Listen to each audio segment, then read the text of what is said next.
Ребята, проведем тест на то, пригоден ли вам ваш приклад и ваше ружье. Что вам нужно для этого? Обязательно стать в правильную стойку, ноги по ширине плеч, скинуть и разомкнуть.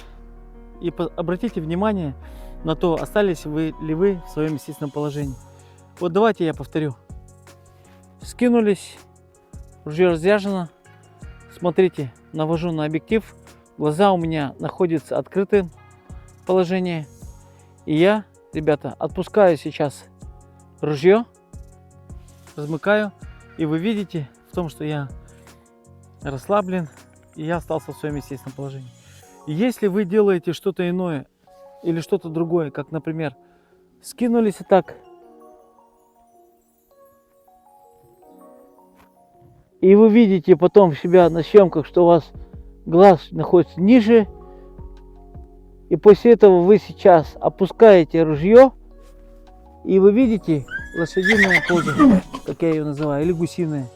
Вот, сейчас у меня идет напряжение на всем шейном позвонке, кровь не поступает в мозжечок, и у меня напряжение — это минус мишени, ребята, минус промахи. Поэтому обязательно проявляйте такой тест.